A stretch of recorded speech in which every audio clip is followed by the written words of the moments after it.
So the sales numbers for Final Fantasy VII Rebirth have come out in Japan, and they're causing a little bit of concern and confusion because the number they came in at is seemingly kind of low despite the game's high quality and great reception from critics and fans alike. So that's what we're going to be talking about in today's video. So if that sounds cool, you'll feel free to click the like button, and if you're new here and you'd like to stick around and you'd like to help out the channel, you can subscribe. It does so much for the channel, leaving a comment and liking and subscribing, so it's greatly appreciated. So we do have to preface something really fast. The sales numbers we're going to be talking about are for physical sales for Rebirth in Japan only. So we don't have a full picture on how Rebirth is doing here in America or in other territories. And another big factor, digital sales have not been incorporated. And usually when you incorporate digital sales into the overall sales for a game, it tends to go up pretty high. But as of right now, we're just looking at the physical numbers from Rebirth in Japan. And Famitsu is reporting that Rebirth in its first week has sold 262,656 units, which seems like a good number, but then you look at Final Fantasy XVI, which came out last year, and that sold around 336,000 units, so it's coming in below Final Fantasy XVI. And there seems to be a bit of a downward trend with the Final Fantasy franchise in Japan in general, which I think we'll get to a little bit later, but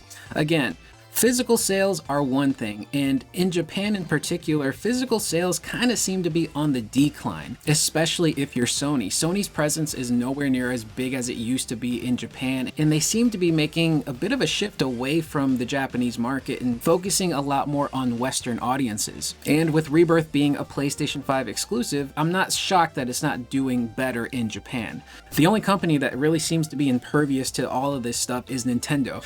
Nintendo is in their own corner doing their own thing, and they're thriving in Japan, whether it's physical sales or digital sales, which are much harder to track because those are not reported again in Japan. But mobile gaming is massive, and the Switch is a console that's built for mobile gaming, so it's a lot easier for people to just kind of play on the go. It's probably cheaper as well, with the console itself being more affordable. Not everyone's going to shell out to buy a PS5 to play one game in particular. And I don't know how it is in Japan, but I know here in America, digital sales are going through the roof. A lot of people are opting to do digital for their games just because it's a lot easier. You can pre-order it, and about a day or two in advance, the game preloads and installs on your console, and then you're able to play it the night before it even comes out. So you can kind of get a head start on these games, and just, it's a lot easier of a process overall, at least here in America. I don't know how people feel about digital in Japan. And again, once we have those digital sales numbers factored in, the number for Rebirth could be going up pretty high. And that was a situation that Final Fantasy XVI was in. When that first came out, people saw the Famitsu numbers for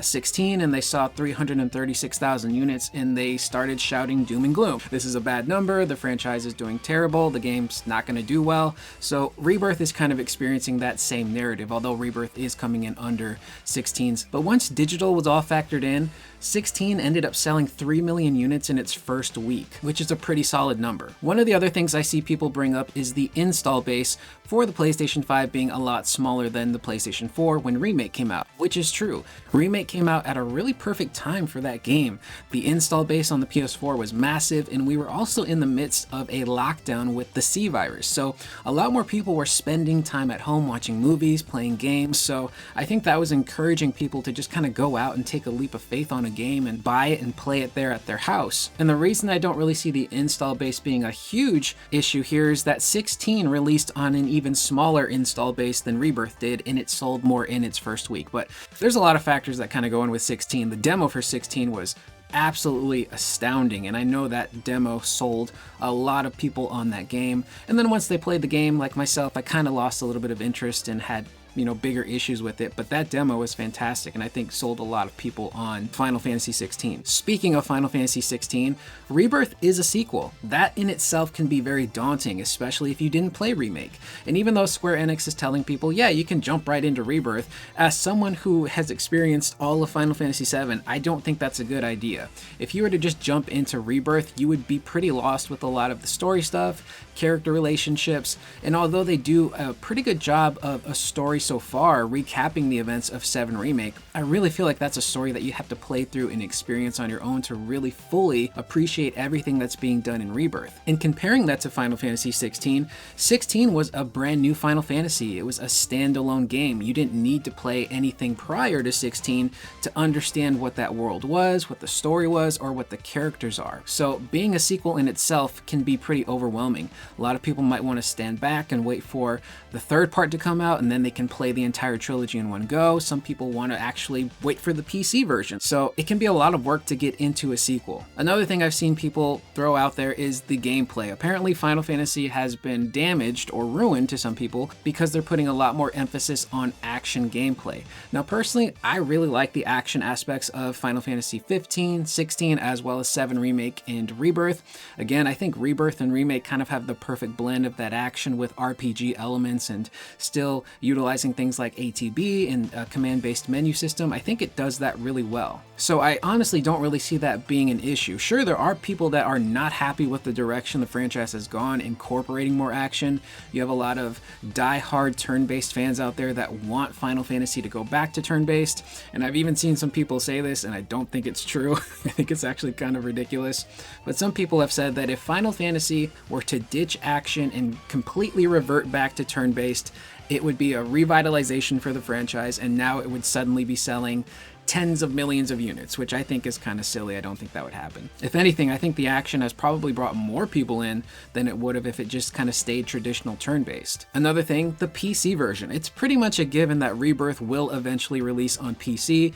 It'll look better, it'll perform better, and I think there's a lot of people out there that probably just want to wait for that version to come out before they jump into Rebirth and give it a go. Especially since the exclusivity window for Rebirth is a lot shorter than it was for Remake, so sometime later this year they could announce the PC version of Rebirth and have it out maybe by the end of the year, if not early next year. So the wait for the PC version is going to be a lot shorter than the wait was for the Remake PC version. Now, one of the more controversial things, and I'm going to avoid spoilers here, and I hope other people do as well, but a lot of people are not happy with the story direction of the entire Remake trilogy.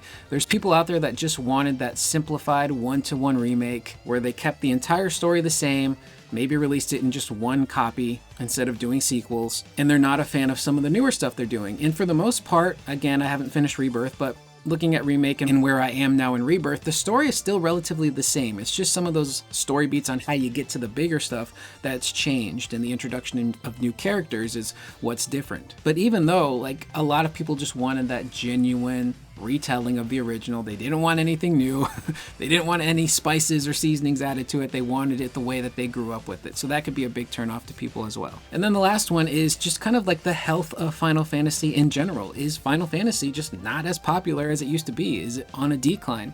Especially in Japan, with it seemingly having a more Western focus to some of the newer games, especially 16. 16 was heavily focused by the West, and they really wanted to try and capture that medieval Game of Thrones kind of style for their game, so much that they went and actually recorded all of the English dialogue first, which was brand new. Normally you do the Japanese dialogue and then the English actors have to follow that, but it was the reverse for 16. They really prioritized the American audience and the Western audience rather, and the English localization for a game like 16. And I think Rebirth still kind of has that to a degree, but it still has kind of like those Japanese game sensibilities to it. It still has those like really out there Yakuza kind of moments as well. But I think maybe the newer generation of gamers just are not as into Final Fantasy like someone like myself or people who are probably watching this video. A lot of us grew up with this franchise. I was a little kid when I first played Final Fantasy, and I'm an adult now. So there might just be people who are growing up in this newer generation that are not as invested in Final Fantasy and would rather play something else. But either way, it's kind of a complicated situation. Again, we do not have the full picture. We don't know what digital sales are. We don't know what sales are here in America for digital or physical. And it'll probably be, another week or so before Square Enix actually officially announces that number. And I wouldn't be shocked if it performs as well as 16 did or 7 Remake did overall by the time we actually have the bigger picture taken into account. But either way, that's the video. I'm Curious Corduroy. Leave your comments down below. I will see you guys in the next one. Please remember to always be excellent to one another.